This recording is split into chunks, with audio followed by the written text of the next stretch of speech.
At my promotion meeting, I said, "I'm excited for my raise," expecting the usual congratulations and the warm handshake that followed every milestone in my career.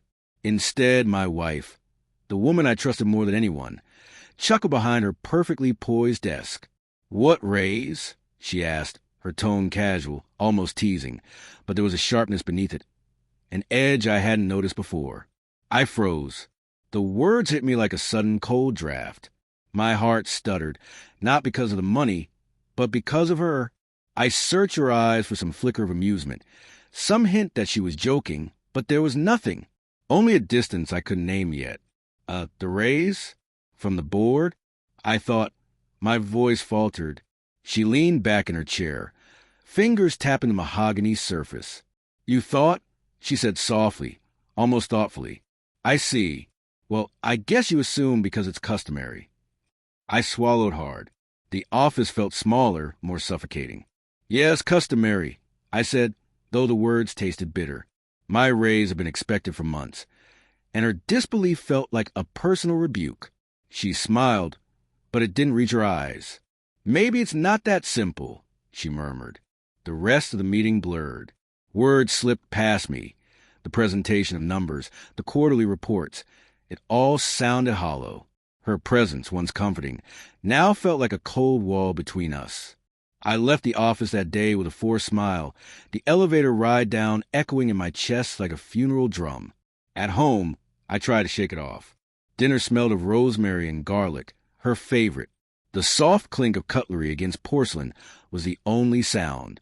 I wanted to laugh, to shake my head at my own paranoia, but there was something in the way she avoided my gaze that gnawed at me. "You okay?" she asked casually, as though nothing had happened. I nodded, forcing a grin. "Yeah, just a long day." She nodded back, polite, professional. Too professional. That night, sleep didn't come easily. My mind replayed her words, the curve of her smile, the slight curl of her lips when she said, "What raise?" There was no anger yet, only confusion, a prickling suspicion that I tried to smother with rational explanations. Maybe she was testing me. Maybe it was just an offhand joke. But deep down, a cold seed had been planted, and it grew quietly, tendril by tendril, wrapping itself around my trust. Days passed. I noticed little things first. Her phone buzzing when I walked in, a quick glance before locking it in her purse. Late nights at work. Vague excuses about meetings, lunches that lasted suspiciously long. Every detail was a shard of ice, tiny but insistent. One evening, I decided to confront her, not with anger, but with careful observation. "You've been busy," I said, keeping my tone neutral. She smiled, a practiced curve of lips. "You know how it is. Deadlines, presentations, the usual." "Yes," I said slowly, watching her, "but your usual has been unusually frequent lately." Her eyes flicked away, and for the first time in years, I saw hesitation, a small crack in the mask she wore so perfectly. "I'm tired," she murmured, almost too softly. "It's nothing." I nodded, though the words fell hollow. I wanted to believe her, wanted to trust that this exhaustion was genuine, but my gut told me otherwise. Something was shifting in the air, something invisible but suffocating, and I felt it pressing against my chest every time she smiled or laughed at a message she received in secret. A week later, I came home early from a business trip. The house was quiet, too quiet.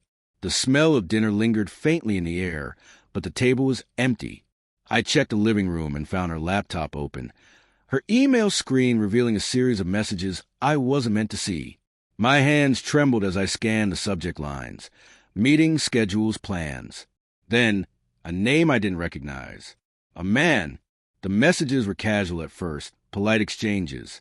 But the tone shifted quickly, growing warmer, more intimate. Every word was a dagger, slicing to the foundation of my belief in us. I didn't confront her immediately. I couldn't. I left the house, wandering the streets in the dark, trying to process the treachery I had discovered without fully accepting it. The city lights blurred through tears, and every laugh I had ever shared with her now felt like a cruel joke. The confrontation came days later, when I finally could no longer hold the storm inside. I waited until she returned home, just after sunset, the fading light painting the walls gold and red. "We need to talk," I said, voice low but steady, like a dam holding back a flood. She froze, just for a moment, then smiled, a soft, nervous smile that didn't reach her eyes. "About what?" "Don't play games," I said, feeling the anger surge. "I saw the emails. I know everything." Her face paled, but she quickly masked it. You saw that?" Her voice was calm, but the slight quiver betrayed her. "Yes," I said, stepping closer. "I trusted you. I thought we were solid, and you've been betraying me." Her hands trembled slightly as she pushed a strand of hair behind her ear. "It's not what you think," she whispered. I laughed, bitter and short. "Not what I think.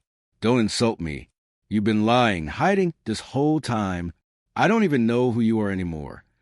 She looked at me, tears glistening in her eyes. I didn't mean for it to happen. It just happened." I shook my head. "That's the problem, isn't it? It just happened? Our life, our marriage, it wasn't enough. Everything we built together wasn't enough." Her silence was an answer I didn't want to hear, but had always feared. The next days were unbearable. I couldn't look at her without remembering the betrayal, and she couldn't meet my gaze without a flicker of guilt or fear. The house, once a sanctuary, felt like a cage. Every room echoed with a memory of laughter, now hollow. Every corner held a whisper of secrets I couldn't unhear. I tried to imagine reasons, excuses, explanations that would soften the blow. Was it loneliness? Was it neglect? Was it a moment of weakness? But none of them justified the betrayal. Trust, once broken, leaves a scar deeper than any wound, and I felt it spread through me, relentless and cold. Finally, one evening, I stood in front of her, my voice steady but trembling with restrained emotion. "I can't do this anymore," I said. "I loved you. I trusted you. And that was everything. You've taken it and thrown it away." She nodded, tears streaming freely now. "I'm sorry," she whispered, almost inaudibly. "Sorry is enough," I said. "It never is." I packed a bag and left that night, the quiet click of the door behind me final and irrevocable. I didn't know what the future held, whether there would be reconciliation, whether forgiveness was possible, but I knew I couldn't stay. Not in a house full of lies. Not in a life where every word and gesture had been tainted by betrayal. Walking into the night, I felt the raw edge of grief cutting into me. But there was also clarity. The world was larger than this pain, and I would survive it. Somehow, I would rebuild. Trust, once shattered, cannot be mended easily. But I could find a way to trust myself again. As I disappeared into the city lights, I realized the cruel irony of that promotion meeting. The raise I had once anticipated now seemed meaningless, dwarfed by the loss of the person I had loved most. Money, status, success, they all paled against the ache of betrayal. The real cost of ambition, I understood then, was not in the boardroom but in the heart. And though the wound was deep, though the betrayal would echo in my mind for years, I stepped forward into the unknown, carrying only one certainty. I would never let anyone, no one, undermine my trust again.